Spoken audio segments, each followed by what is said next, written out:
Welcome to Torah Smash, the podcast for nerdy Jews, where our lives of Jewish learning collide with our love of nerd culture. In each episode, we discuss what we lovingly call a Torah Smash, which we have defined as a beautiful collision of one thing from the world of Judaism with another from nerd culture. I am RDY, and joining me today are Barack Malkin, Ethan Lane Miller, John Baltusberger, Jack Zients. Our guests today are the hosts of the podcast Wayward Children, where they dive into the monsters, magic, and rich stories woven throughout Jewish folklore and mythology. And I will say I've been looking forward to this for a long time. I have been listening to your podcast for about a year, and I learned minutes ago that you've been recording for just over a year. So I'm glad that I've been a fan almost the whole time. John Baltusberger is an award-winning author whose work blends Jewish mysticism with themes of horror, fantasy, science fiction, and nonfiction.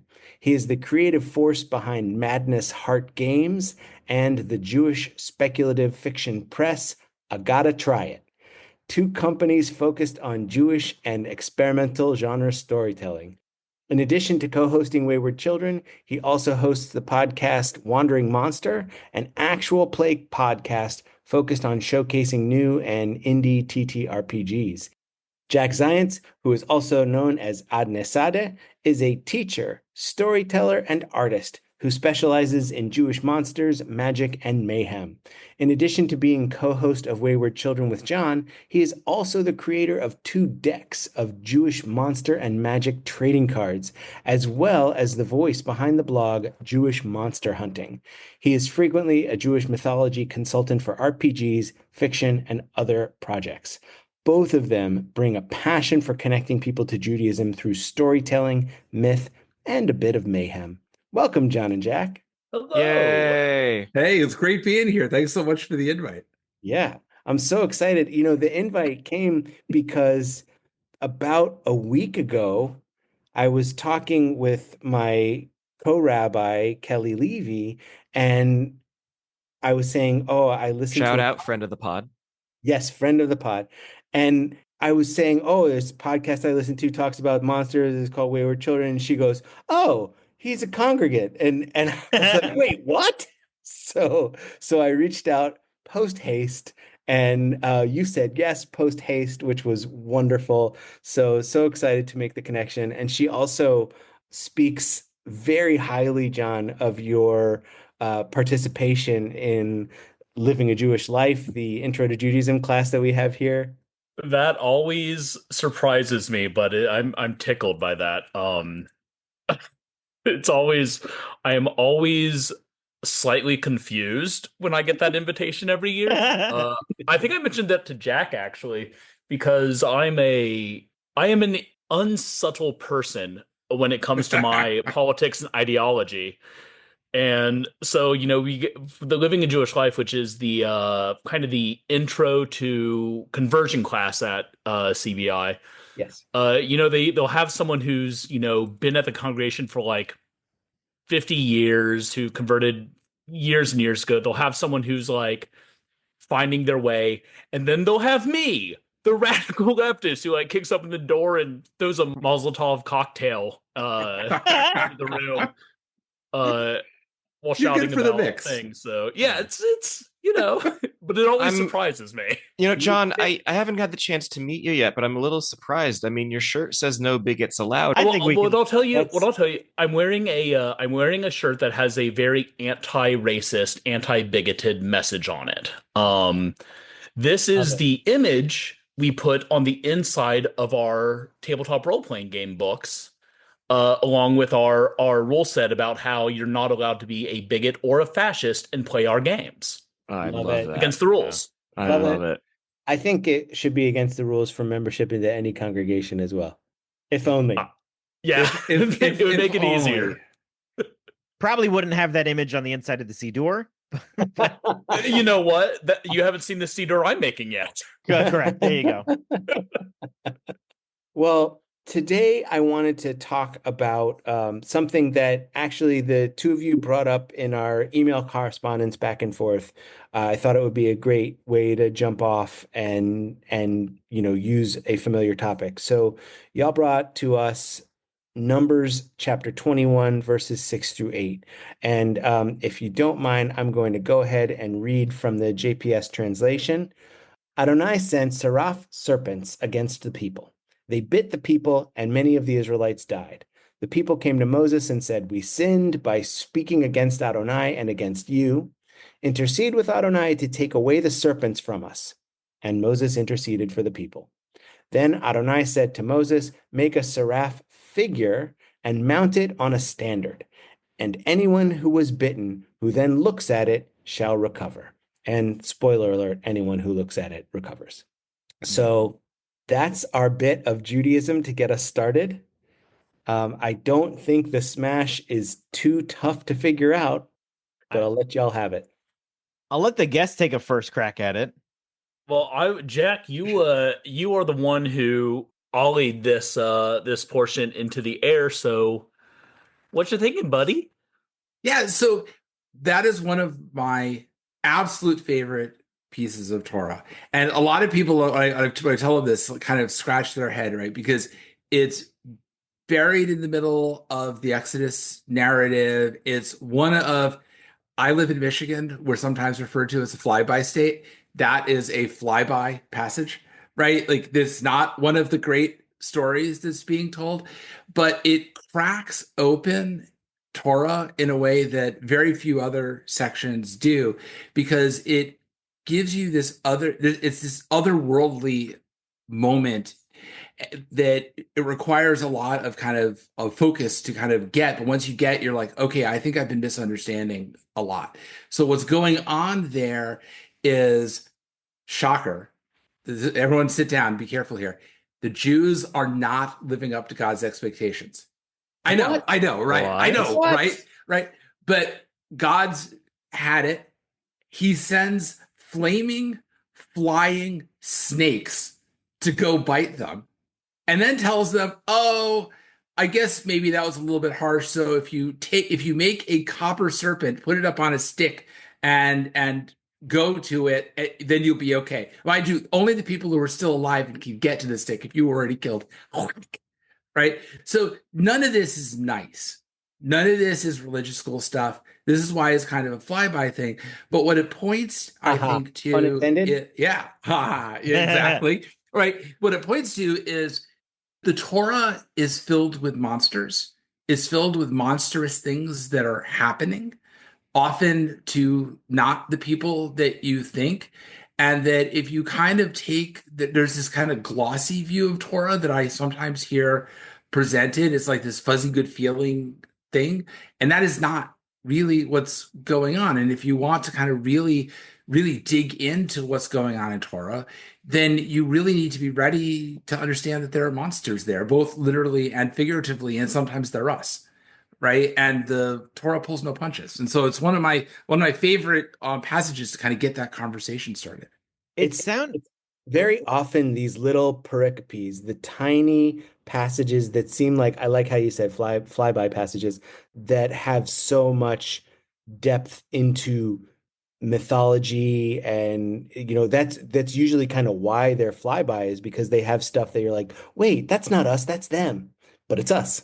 It reminded me, it sounded a lot like God was DMing this situation, and he's like, okay, everybody make a Constitution saving throw. Everybody succeeds.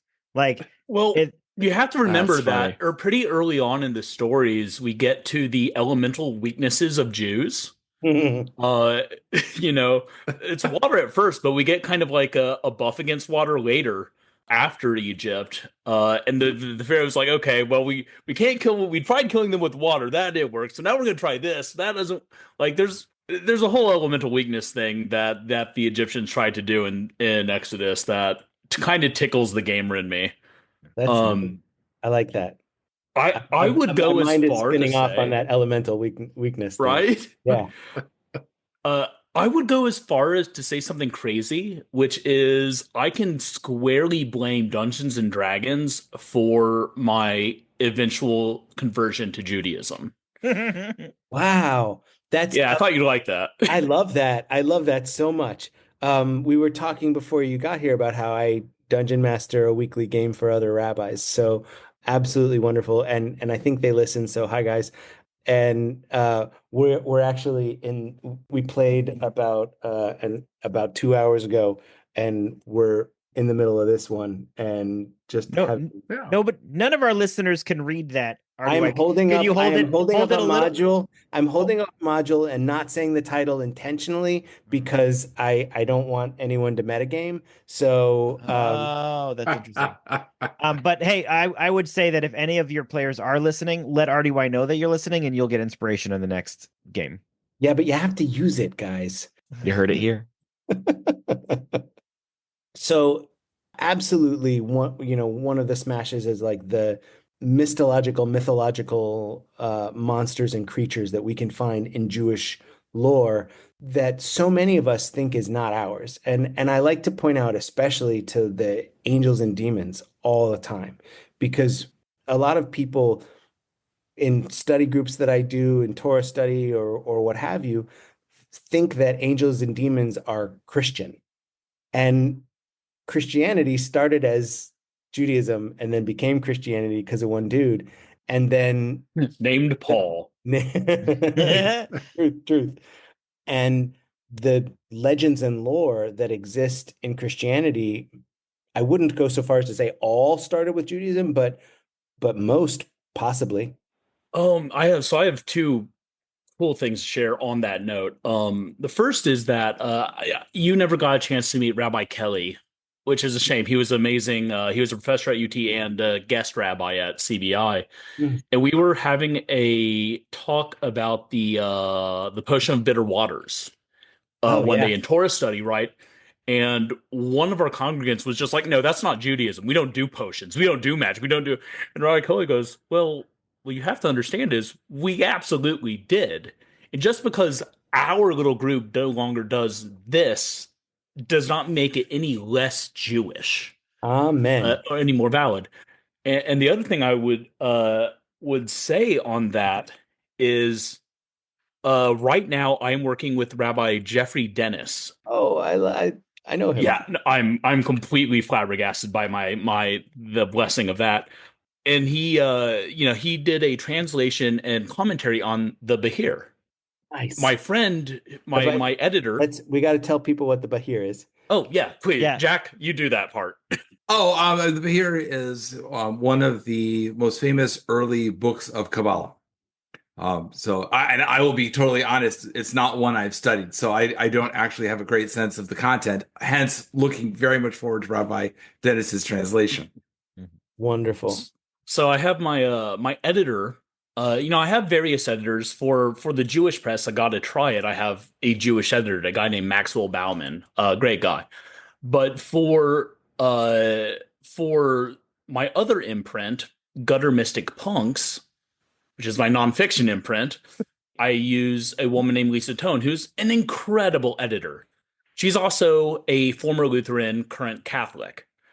And as she's editing this book, every few hours, hey, this thing's Jewish?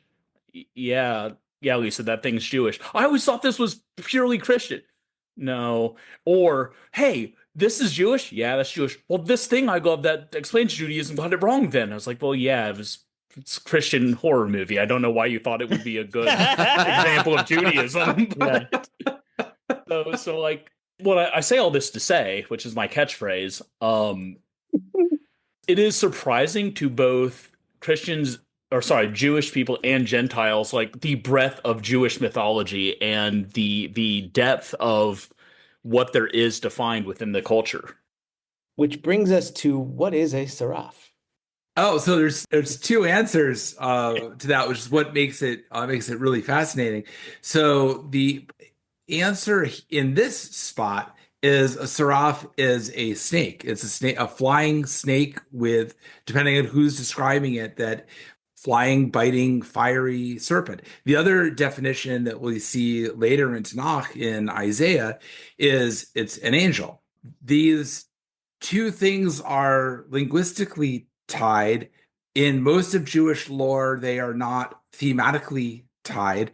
There is no place that I'm aware of in Jewish lore that describes the seraph angel as being serpent-like. The seraph angel is actually described as being human-like, but with 6 wings, covering their face, their body, and their feet. Interestingly, the wings cover their feet because they're supposed to not annoy God, because somehow the feet have to related to the golden calf. I haven't quite pieced that Wait, bit I of thought it logic was together. if it's a flying snake, why are there feet? No. Like that's So the angel. The angel Oh, has okay. but there's a great I started to article- imagine that Falcor was a seraph. Oh, that's interesting. Wow. So anyway, just to close this off, there's a great article on a website called thetorah.com, and it's a kind of academic thoughts on Jewish texts. It's a really wonderful essays. And there's an essay there that kind of goes back and says, what would have been like the material culture that Isaiah would have been aware of? Where might these images have come from? And points to Egyptian images where there were angel-like snake-headed creatures that were like Egyptian talismans at that time, who interestingly only had 4 wings. So one way to potentially to look at this is that Isaiah was kind of riffing on the serpent from Numbers, made it into an angel with 6 wings, and kind of rolled with it. But that's just an academic in the early 2000s who had that idea. The Jewish, I don't know anywhere in like actual Jewish lore that makes that connection. It is also possible that the angels called seraphim, plural for seraph, have nothing to do with these seraph serpents. Yep. And what really fascinates me in looking at the text closely is that in the first mention, so in Numbers 21:6, where Adonai sent seraph serpents against the people, is the JPS translation. But the Hebrew for seraph serpents is Hanechashim Hasrafim, which means the seraph serpents, or the burning serpents, if you want to translate seraph instead of just transliterating it. And seraph comes from the root of burning, being on fire, which is why the seraph angels are described as being like flaming wings that are covering their limbs. And so the definite article is what fascinates me here. The flaming serpents, like, was it something that was known to them, which would point to the Egyptian symbology, and also that flying is not in this verse. Flying is from the commentary and That's right. lore around it. That's right. So just to kind of like get even more linguistic nerdy, and to kind of riff on that for a second, like I said, like this is one of my favorite bits of Torah to get people thinking about this, because if you look at the JPS translations and most translations, they don't pick up on any of that. It's just the serpents. God sent the serpents against the people, right? There and that fiery context, the flying context that comes like this, none of that shows up in the actual text as translated. And one of the things that makes me kind of crazy is that these are deliberate choices that have been made by translators for a very, very long time, all the way back to the Targums. It's not a new thing. But to take the monstrous parts, the magical parts, and intentionally not translate them with faithfulness to the Hebrew to make points and to kind of tell the story the way we want. So in Genesis, for example, Jews have unicorns. They're called Re'im. You never will see in a standard translation of the Torah the word unicorn. The Septuagint has that, but not any of the English or I thought it was a rhinoceros. that is modern Hebrew. That is not biblical Hebrew. And there's lots and lots of lore about, was it one horn or is it 2 horn? And like it is very clearly not a rhinoceros in the lore. But this is true for Lilith, the demon queen. The first time she shows up in Isaiah, two or three words away is a reference to serim, which are goat demons. And that just shows up in the English text untranslated as serim, hoping nobody will notice. And then Lilith is in many translations translated as screech owl for no apparent reason. Right. And so they're just very.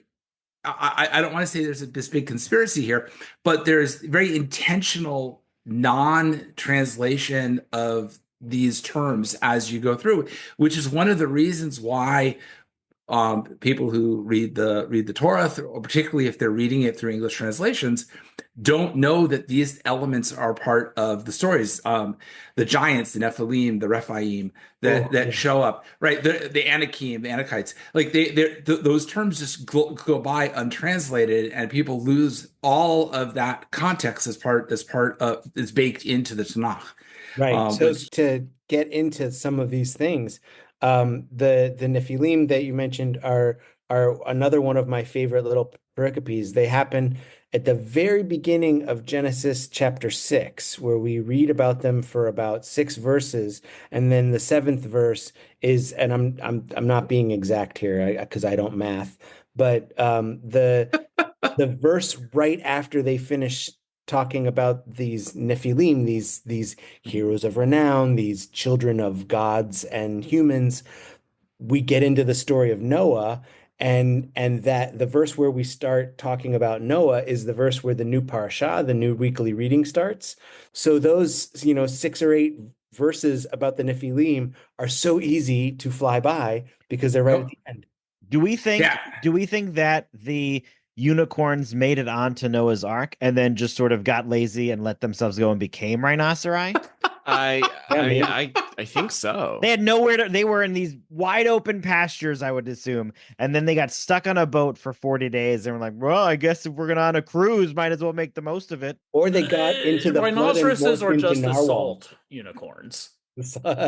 They're just armored unicorns. Now, however, I want to point out that Falcor could definitely be counted as a seraph, but okay, here's the thing.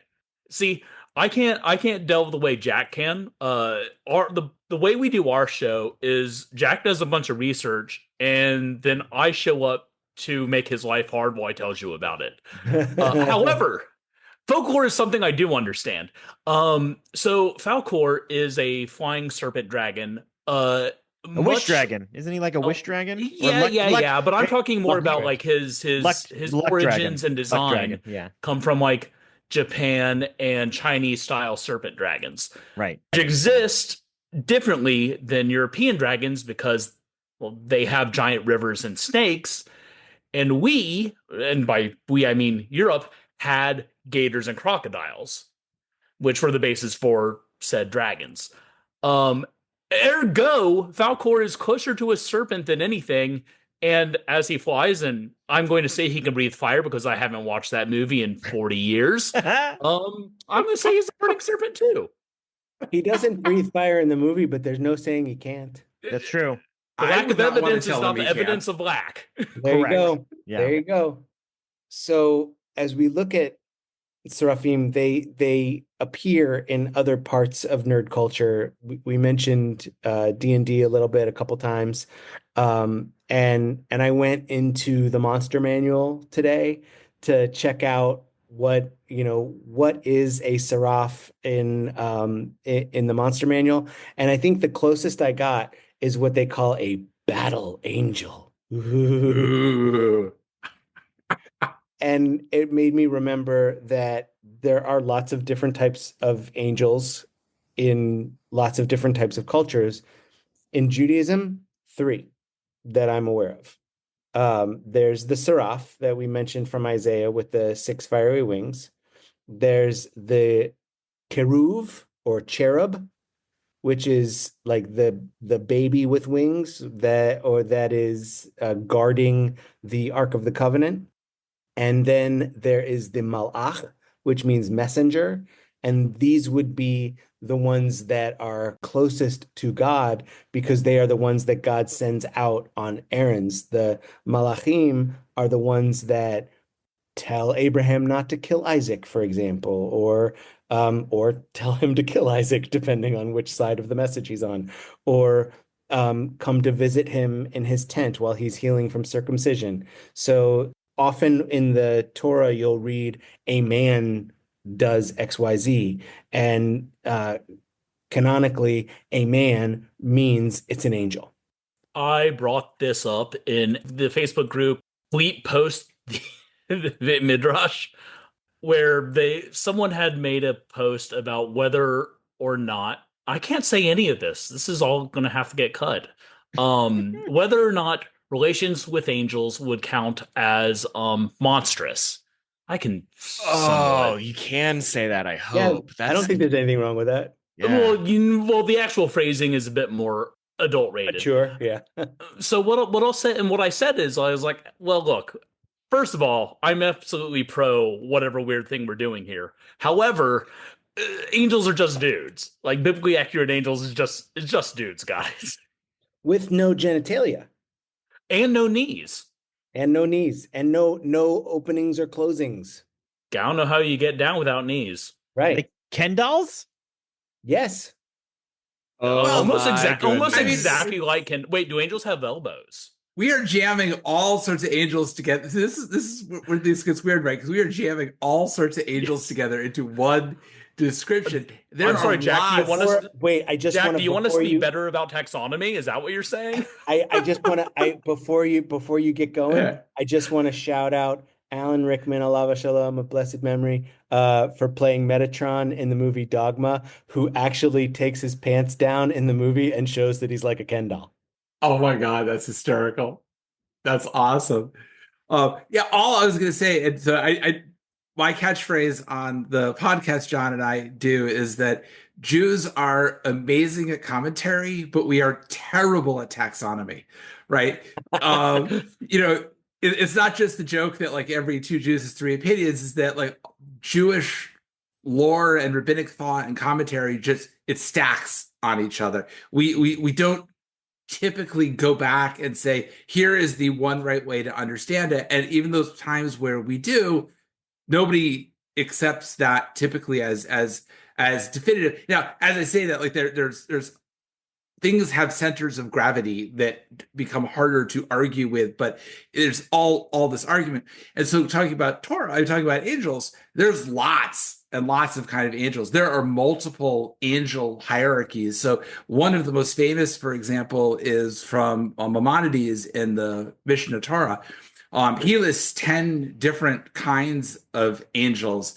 The Chayos HaKodesh, the ones, holy beings of highest rank, the Ophanim, which are chariot wheels, which he is riffing on the Hechalot, chariot, Ezekiel's chariot mysticism, Eralim, the valiant ones, Chamish Chalim, electric ones, the seraphim, the fiery ones, the malachim, the messengers, the Elohim, the mighty ones, B'nai Elohim, the sons of the mighty, the cherubim, the cherubim, and the ishim, which are the human-like. That is one hierarchy. There are others. And one of the things to also understand about angels is the way in which Jews have talked about angels has evolved over time. So there's a little bit of a historical smushing that we're doing here, right? Because the earliest discussions of angels in the narrative part, once you get past Genesis, when you start talking about Abraham and Jacob, they are generally understood, as we said, as the malachim, the messengers who are most like people. They don't necessarily have their own individual identities, at least not in the text. There's all sorts of rabbinic commentary on who they were, but like the text of the Torah doesn't give them identities. But by the time you get to like Second Temple period, then you've got archangels and you've got all of these, Michael and Gabriel and Raphael and Uriel and all of these very specific named angels with very specific personalities and histories. One of my favorites is Lila, who is the only, as I know, only female coded angel. It never says she's female, but the name is very female, and her role as being the angel who brings your soul from the guf, the storehouse of spirits, down to earth teaches you all of Torah, and then this great story about like gives you a good smacking right before you are born, so you cry because you forgot everything. That's a female angel. And she touches you on the top of the lip That's right. and Yep. says forget. So if you have a dent between your nose and your lip, she's touched you. So I mean, Absolutely. everybody should check in the mirror. If you have that dent, you've been touched by an angel. That's right. And So when you're born and you forget, the forgetting makes you cry. So ask your parents if you were crying when you were born, and if so, you were touched by an angel. A little bit about the four archangels you just mentioned. My wife and I named all three of our children after angels. So our eldest is Gabriel, our middle name is Michael, and our youngest's Hebrew name is Rafaela. that's awesome. Yeah, we did that with great intention. We were very into it, and they are our little angels in name only. We I named feel our like- kid in a panic. You what? So what was that, John? I said we named our kid in a panic. We thought we were having a boy, and so we had a boy name, and then Z was born, and we had to figure that out. But we also wanted her everyday name to be the same as her Hebrew name, make it easier on her. So we did the same thing. Yeah. Yeah, nice. We went with a Ziza. Oh, nice. I like that. Nice. Can I say, RDY, that I think you're hiding your nerddom really well. It's really wonderful that you claim that your children are named after angels when I bet you're leaving something out. I am. I bet you're leaving something out. You know this. It feels like you wanted 4 kids, and that because 2 of them have Michael, like Michelangelo, and Raphael. And so you are halfway to having your own set of Ninja Turtles. And I wish I could say that Gabriel's middle name was Leo, but no. Yeah, actually you did I? You hit the nail knowing me, but wrong nerddom. It's my middle child, Alexander, whose middle name is Michael. I was inspired by the Midrash about in the year 333 CE when every Jewish boy was named Alexander that year. I love that story. I love the reason for that story so much. Yeah. It's so cool. So I was inspired by that, but also by Lex Luthor, whose full name is, of course, Alexander. And I wanted him to be able to choose which side he's on. Is he going to be great for good, or is he going to be great for evil? And that power is in him to decide. And so far, he's chosen a little of both. Mm-hmm. Honestly, it's not Give him time. Yeah, he graduates high school a week from today. So yikes. Yeah, I'm very excited. Mazel tov, Alex, who doesn't listen to his dad talk. So he's not one of our listeners. He has less options than he thinks because really the Force is going to decide for him. Right. Yeah. As discussed previously. Yeah. I will say I can fully appreciate why the 2 of you created Wayward Children, because this one episode I can see the passion from both of you on this thing. Wait, there's like a whole lot of topic about this one idea, and this is like this general conversation about Jewish beasts and monsters and the like, and we've jumped so all over the place that I cannot even imagine the depth and breadth that you have. As like we have a spreadsheet for our topics. I can only imagine you have an equally long spreadsheet of just the theme of monsters and such mythology. It's more like a red yarn board where Jack is like smoking 3 cigarettes as he tries to pin together the topics, and I just come in and like slap on a picture of a duck as I did this last week. Like, hey, talk about birds, actually. That's my favorite part. So John and I always start our show with an idea that he and I bounce around, and then I go off and kind of do a lot of the research and kind of come back with hey, I think this is a show order, and then John just starts throwing hand grenades at it. And sometimes I can guess, knowing John really well, where the hand grenades are going to land, and I am sometimes completely wrong. I was telling RDY earlier though, that's my favorite part. Like when I don't know what's going to happen next because John and I are just in the middle of it. That's usually the best podcasting, and it usually happens not when John is demonstrating his amazing encyclopedic knowledge of folklore and horror, which he does on a regular basis. But it turns out, much to my surprise when we started the podcast, is John actually has a very deep passion and deep spirituality for Judaism. And when you start riffing on how you think about Judaism, is some of my favorite moments in the podcast. That's usually where we take like this huge left turn, and then it turns into all of a sudden the whole thing gets elevated up from that point. Well, so there's this wonderful story that Rabbi Folberg once said to me. And it's like, why is the Torah written without vowels? It's written without vowels so that no one can look at a single word and say, this is how you read this word. It has to be interpreted by the very nature of its writing. So every word can be read 10 ways, and every connection between two words can be read 10 more ways. So every two words can be read 100 ways. That's the nature of ancient Hebrew. And thank God the two words lo and lo are spelled differently. Otherwise, there would be a whole problem with the 10 spoken commandments, because lo tirtzach, which means do not murder, if spelled a different way, would be murder for him. That changes the whole thing. Oh yeah, yes, it does. A slightly different message. But I say that to say, like, so when we're having these conversations and we're getting into, the mystical, magical, the monstrous, I think it serves the audience and us as Jews and as curious people, and especially as nerds, to look at it from a lens of, what is this folklore trying to teach? What is the allegory this folklore?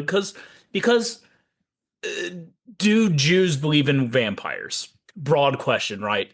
And we can say they used to. We can say, here are the legends of vampires. But we can also say, did they actually believe in vampires? Or is there a protective fear that they built this legend around?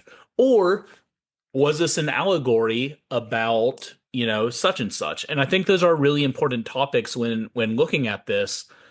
And that, if you're not asking these questions, you're going to eventually end up leaning towards fundamentalism. Fundamentalism. Yeah, 100%. And like, once you're there and you're not asked, I'm going to say, here's a hot take. If you're not asking questions, you're not Jewish. Amen. Absolutely. And I think that's, again, to echo Rabbi Folberg, that's really the beauty of our sacred text, is that it's meant to be metaphor. It's meant to be interpretive, and that gives us the ability to take it on as our own. But we also have a warning with that. Yes, we can take it where we want to on our own, but there does have to be some sort of knowledgeable communal agreement as to what it means, rather than some idiot saying it means murder for him. So we have the ability to interpret as we will, but if our interpretation looks like it's malicious or it's twisting it too far, that's when our colleagues, friends, fellow studiers will say, whoa, whoa, whoa, whoa, whoa. Let's roll this back a little bit. I want to ask before this is going to annoy RDY, because I know we're going to wrap up soon, and it will probably annoy the two of you, because I'm going to ask you to talk on something you love, but brief. We started this episode talking about flaming snakes, his God's minions or whatever apparitions that he created. Our podcast, we've gone into golems before. We've had episodes with goblins. I want to ask if each of you have like a favorite monster or mythology from the Torah. Oh, great question. So I'll just Try to pick one. Try to Oh pick no, one. it's Is easy. this a 3-day? It's- Is this a 3-day long podcast? This is super easy for me. RDY, as you introduced me, said my internet handle is Adnesada. That is the answer to my question. Adnesada is a vegetable man. It is a creature from Jewish lore that is made of vegetables. It's animate. It's a kind of proto-human that is attached to the ground by a vine in its navel. The only way to kill it is by cutting this vine. It shows up in multiple places in Talmud and other Jewish lore, and it is, while it is not explicitly mentioned in the Torah, it actually shows up in Jewish lore later. The commentary points to a point in the Exodus narrative where the part of one of the early plagues, I'm forgetting where exactly what the wording is, but the ground will rise up against Pharaoh and his armies, and the understanding is, well, what about the ground is going to rise up? It's going to be an army of Adnesada that will rise up, and that's what that is. Absolutely no question. Adnesada is my favorite creature in lore. Are you saying, so we talked about how Blue Muppets were Jewish. Are you telling me that Captain Vegetable is also Jewish? Obviously. If you don't, my kids are obsessed with this song. Like, it is I, Captain Vegetable. It's one of this. Can we also like take away the power of VeggieTales from Christians and make it more Jewish? Oh, heck yeah. Let's do Absolutely. and slightly horrifying as they are Slightly? cannibalistic. I love it. Yeah. Let's go. And by the way, they're by all reports delicious. They're potato men Adnesada are delicious. Yes. Okay, good. and children. And But do they that's move? neither here nor Do they there. move if they're attached to the ground? Within the ring of what they can reach. So, if you imagine Sounds like a not very horrifying army. It sounds like you just don't want to get too close to them. I imagine that it's like a large garden city, but they have an A roof. Is that what this is? That they can't leave they can't leave their A roof, but they can walk around freely within it? John, do you have a favorite? So I'll tell you, my favorite monster is hands down Leviathan. He's a good boy that God plays fetch with. But my favorite figure of Jewish mythology is Ashmandai. I have a snake, pet snake. His name is Ashmandai. He is asleep on a skull right now, as is his wont. But I really love him because he's such a fantastic example of the difference between Christian demonology and like Jewish demonology, right? Ashmandai is the prince of the Shadim, sometimes the son of, and sometimes the spouse of Lilith, depending on where you're hearing for it. Jason, our non-Jewish listener, Shadim are demons. Yeah. Rabbi Gershon Winker would roll his eyes at that, but I can't completely disagree. I'm simplifying for the sake of time. But like the only thing you got to say, if we're gonna make the Shadim to demon note, which is totally fair, you also have to point out that we are not talking about Christian Exactly. drag someone to hell. Yeah. Demons. They're much more like sharks. They can be jerks. They can be homicidal. They also can be okay. Just don't get too close. Yeah. So Ashmandai, Prince of the Demons, at one point is captured to be dragged in front of old Smarty Pants, Prince Smarty Pants, whose name I cannot believe I can't remember at the moment. But on the way there, he keeps doing these weird things, and the guy's like, "Why are you doing that?" "Oh, well, it's written in the Book of Life that if you help this person, you get to go to heaven. So I'm helping this person." Well, what about that guy?" "Oh, well, that guy's a jerk. It's written in the Book of Life. If you confound him, you get to go to Halam Haba'ah. So, screw that guy." And so it's a really interesting take on, like, this is the Prince of Demons who studies Torah in heaven at the feet of God, strives to get to Olam Haba'ah, but is also, like, incredibly villainous at times and insanely powerful. He's a cool dude. He has been the focal point of several of my books just because I love him so much. Nice. What about you guys, Ethan and Barack? What are your favorite creatures from? Oh yeah, have us go after the experts. I Yeah. appreciate that. Hey, we've left a lot of. There's a lot of choices. There's a lot of good monsters left. That you know of. Do you like? Okay, Barack, please tell me I stole your choice. You were going to go with Adesanya. I can see it in your eyes. I apologize. Also, while you're thinking, you mentioned Leviathan. The Leviathan is like, maybe the giant fish creature that was part of early creation is one of the interpretations of Leviathan, and they say they're going to serve it at the banquet. It's smoked salmon, baby. It's what? It's a salmon. Yeah. So this giant fish that they're serving at the banquet in Olam Haba in the world to come, why are they serving salmon? Why are they serving Leviathan? Because the ultra orthodox won't trust God's hechsher. I don't know. That's I mean, fair. this is a fascinating, wonderful conversation, and it illustrated to me that I am not up to date on my creatures in Jewish biblical stories. So I think I might go and see if this is an acceptable response. I might go with, would we consider the whale that gobbles up Jonah? Sure. Sure. Large- Yeah, not. Why not? Why not? Great. I passed. I love my favorite thing when people say, "Oh, it's actually big fish." Well, what do you think a big fish was to them? Okay. Let's be frank here. The word fish is meaningless. Taxonomically, the word fish Right. doesn't have a meaning. So, Exactly. whale, is it live in water? Yes, it's a fish. Whale's a fish. Fish. Shrimp is a fish. Mollusks are fish. Yeah, absolutely. Not kosher, but they're fish. No, pre-hayam. Not yeah. We're good.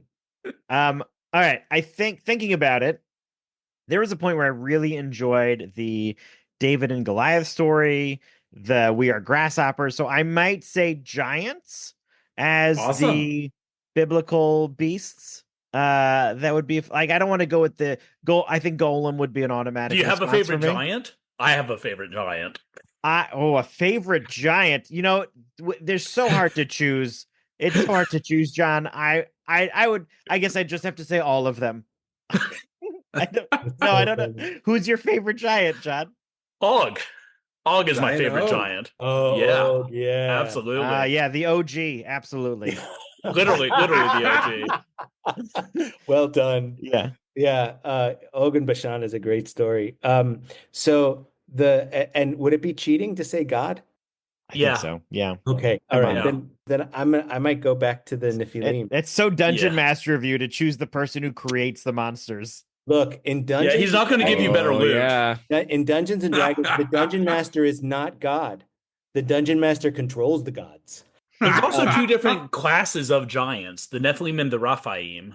Mm-hmm. I'm just saying. You're spoiled for choices. So many choices. This was amazing. I really appreciate you both coming on, not only on such short notice, but just that you would say yes at all. As someone who is a fan of yours, I am super excited that you're here and really appreciate it. And before we wrap up, is there anything that you'd like to shout out for the podcast? Sure, I'll jump in. So the big thing in my world right now is that John and I did a Kickstarter back in the fall for my 2 decks of Jewish monsters and magic trading card from all the way from Genesis up into the 20th century. They 108 individual cards. We shipped the cards to all the Kickstarter buyers over the last couple of weeks, and in the next couple of days, hopefully by the time you hear this podcast, the cards will be up for sale on the Madness Heart Press website for people who missed the Kickstarter. So the cards are great fun. They've gotten great reviews, so you should check them out. I can't wait to get mine. And for me, I'm going to give you 2 little pieces. If you are someone who likes, Jewish mysticism and mythology in a modern setting, I have a series of books called the Book of Zev. It's an urban fantasy about a Jewish monster hunter and exorcist going against some Trafe magic forces. The first book in that series is in fact called Trafe Magic.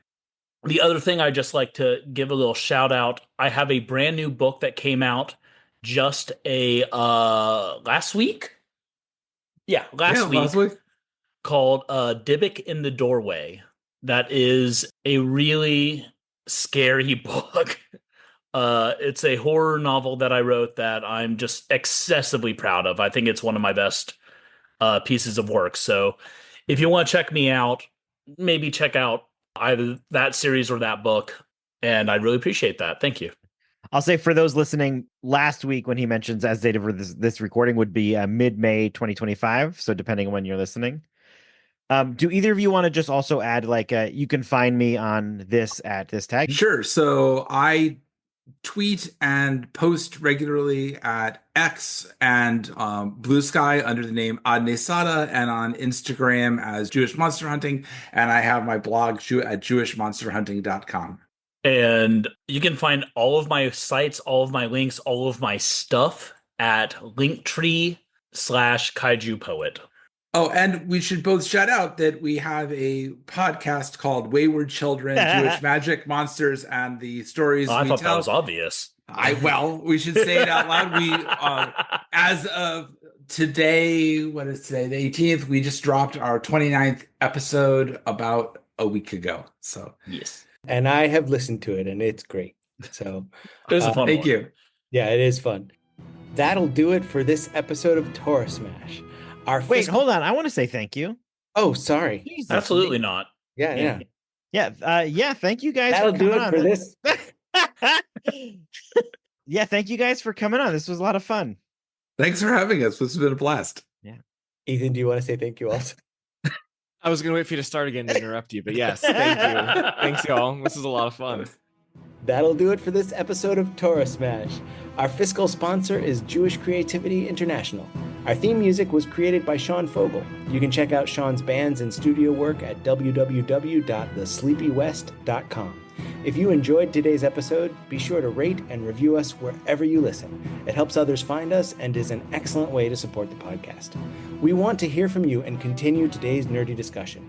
Go to torahsmash.com to find where to connect with us online, purchase swag from our store, support us with a donation, find previous episodes, and more. And what happened when the Jewish monster hunter tried to attack a monster made of smoke? He missed.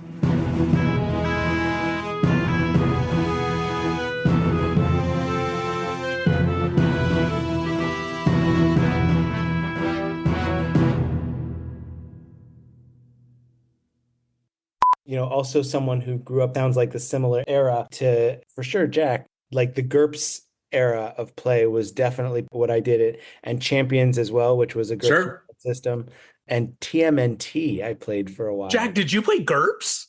Oh, yeah. Why have we not talked about GURPS ad nauseum? I don't know. I have several autographed things from Steve Jackson, by the way. Oh, cool. Because Steve Jackson's local. He's an Austinite.